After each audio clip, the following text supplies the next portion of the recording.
मेरे प्रिय आत्मन, ये शरीर मानव देह सबसे उत्तम। ये शरीर प्रभु का मंदिर है।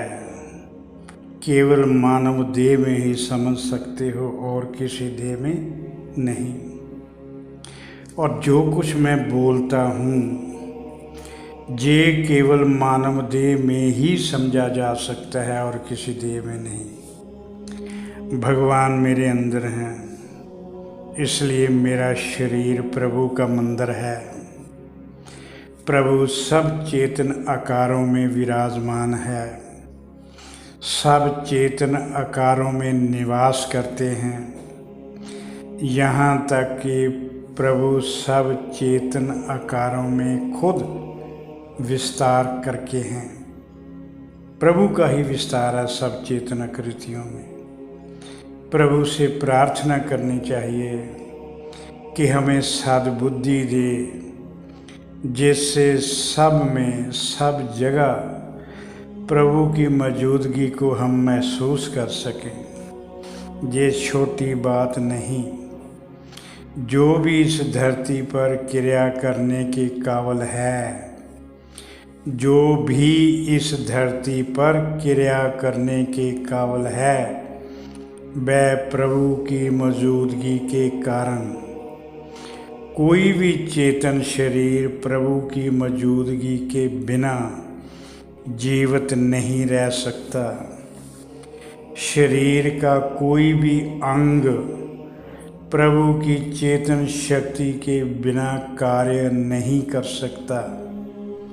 ब्रह्मांड में जो कुछ भी है वह प्रभु के कारण। प्रभु चेतन है, सर्वव्यापी है, शाश्वत है। ये समझ किसी और योनि में नहीं आ सकती। अगर ब्रह्मांड में सब कुछ खत्म हो जाए तो भी प्रभु रहेंगे। प्रलय के समय सब प्रभु में विलीन हो जाएंगे। केवल मानव का जीव बिना प्रलय आए प्रभु में विलीन हो सकता है। ये फैसिलिटी और किसी योनि में नहीं है। मानव शरीर में ही जप तप द्वारा जीव आत्मा को परमात्मा से एक कर सकते हैं। साधना के रास्ते पर चलने के लिए सबसे बड़ी रुकावट अहंकार है, कर्तापन की भावना है। इसे हटाना जरूरी। मैं कर रहा हूँ। ऐसी अहंकार बड़ी भावना का त्याग करना होगा। एक्चुअल तो सब प्रभु ही करवा रहे हैं। प्रभु की एनर्जी से ही हो रहा है, प्रभु की प्रेरणा से ही हो रहा है। सब प्रकार के कार्य प्रभु की आज्ञा व प्रेरणा से ही हो रहे हैं। और समझना चाहिए कि हम ये सब प्रभु के लिए ही कर रहे हैं। बीच में से मैं को हटा लो। सफलता प्राप्ति के लिए सब प्रकार की कामना छोड़कर, सफलता के लिए सब प्रकार की कामनाओं को छोड़कर प्रभु के आगे निस्वार्थ भाव से समर्पण करना होगा। इसके बिना बात नहीं आगे बढ़ेगी।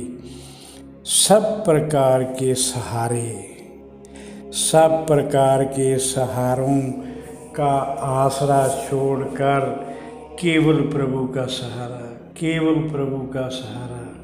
प्रभु के अलावा और कुछ जानने का संकल्प नहीं। मन में अगर कोई भावना उठे, कोई संकल्प उठे तो यही उठना चाहिए, मैंने इसी जन्म में प्रभु से एक होना है। केवल एक संकल्प, इसी जन्म में प्रभु से एक होना है और कोई संकल्प नहीं। ये सबसे बड़ा व सबसे कठिन कार्य है, कठिन संकल्प है। जहाँ हो सके जहाँ यूँ कह लो, जहाँ हो वहाँ से ही अपने लक्ष्य को पूरा करने के लिए प्रयास शुरू कर दो।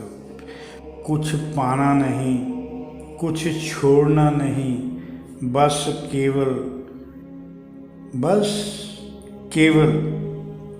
कुछ पकड़ना नहीं, किसी के प्रति आसक्ति नहीं, किसी के प्रति मोह नहीं, अटैचमेंट नहीं। ना काम छोड़ना है, ना अपने संसारिक कर्तव्यों से मुख मोड़ना है, ना संन्यास लेना है, ना घर छोड़कर कहीं किसी आश्रम में जाना है, बस शांत होना है। केवल मन को शून्य अवस्था तक पहुंचाना है। वो मन शांत हुए बगैर संभव नहीं। इसलिए लगातार अभ्यास, लगातार प्रयास जरूरी। इसके लिए एकांत जरूरी, इसके लिए मौन जरूरी, इसके लिए होश जरूरी, इसके लिए जागरूकता जरूरी, और यूँ भी कह लो इसके लिए किसी संत का संग भी जरूरी, संत का आशीर्वाद भी जरूरी। ज्यों ज्यों मन निर्विचार, निरसंकल्प, शून्य अवस्था में होता जाएगा, त्यों त्यों जागरूकता बढ़ती जाएगी, सजगता बढ़ती जाएगी। जीव को अपने साथ ब्रह्म होना महसूस होने लगेगा। जीव महसूस करने लगेगा कि परमात्मा मेरे साथ है। धीरे धीरे जीव ब्रह्म को महसूस करते हुए बहुत जल्दी ब्रह्म ही बन जाएगा। बहुत जल्दी का मतलब ये नहीं कि 1-2 साल में, कम से कम 8-10 साल तो लगेंगे। धीरे धीरे जीव ब्रह्म को महसूस करते करते ब्रह्म ही हो जाएगा, ब्रह्म जैसा हो जाएगा, ब्रह्म जैसे गुण आ जाएंगे आप में। तब समझ में आएगा कि परमात्मा के सिवाय और कुछ है ही नहीं। जब तक जीवन में जीव व ब्रह्म की एकता की घटना नहीं घटती, तब तक मेरी बात पूरी तरह समझ में नहीं आएगी, मेरी बात पर विश्वास नहीं होगा, मेरी बात पर यकीन नहीं होगा। आप प्रयास करते रहिए, किसी न किसी जन्म में घटना जरूर घट जाएगी। विश्वास करिए, अपना प्रयास कम ना करिए, अपना विश्वास और श्रद्धा कम ना करिए, किसी न किसी जन्म में जरूर सफल हो जाओगे। आप मन चाहे छोड़कर गुरु चाहे करें, केवल गुरु चाहे। जितना हो सके मन को शरीर के अंदर रखें। मन हमेशा शरीर के बाहर की सोचता है। अपने अंदर की सोच के देख लो, परमात्मा इसमें है या नहीं है। इसे मतलब मन को शेख चिली मत बनने देना। ये तो सदा शेख चिलियों जैसे ही कल्पना करता रहता है। इसे बंधन रहित करें, कामना रहित करें और प्रभु की रजा में राजी रहने की आदत डालें। जब ऐसा कर लोगे तो सब प्रकार की टेंशनें, सब प्रकार की बेचैनियाँ दूर हो जाएंगी। और ये आसान काम नहीं है, इसके लिए लगातार अभ्यास की ज़रूरत है। लगातार अभ्यास से ही सफलता मिल सकती है, अदरवाइज़ नहीं मिल सकती। भविष्य की चिंता परमात्मा पर छोड़ दो, जिसने धरती पर भेजा है, साथ में प्रारब्ध भी भेजी है। आप ईमानदारी से, लगन से, मेहनत से कार्य करें, बाकी सब परमात्मा पर छोड़ दें। आपको जो छोड़ना है वह छोड़ें।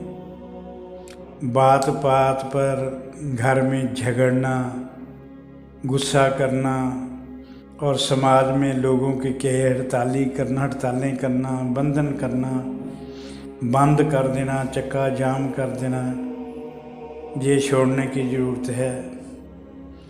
अपनी बात मनवाने के लिए चक्का जाम करवाना, ये सब छोड़ने की ज़रूरत है।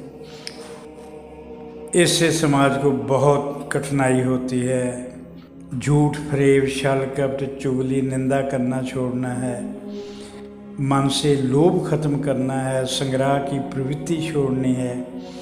लोभ बहुत बुरी मानसिक बीमारी है। लोभी बंदा धरती पर सबसे गरीब आदमी होता है।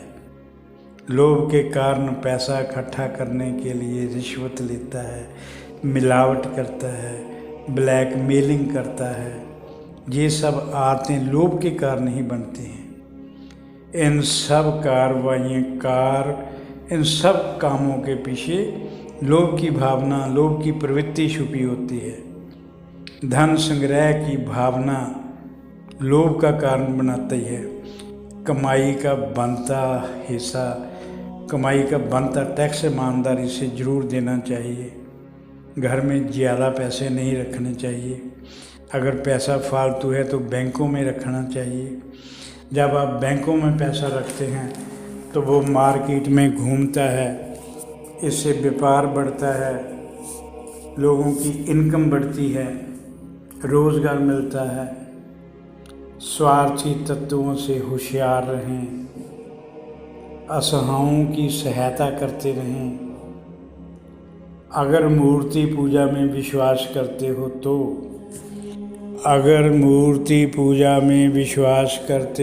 तो घर के बड़ों की पूजा जरूर करें। घर के बड़ों को भगवान समझकर उनकी पूजा करें। उन्हें आपके मान की, सम्मान की, प्रेम की, सत्कार की बहुत ज़रूरत है।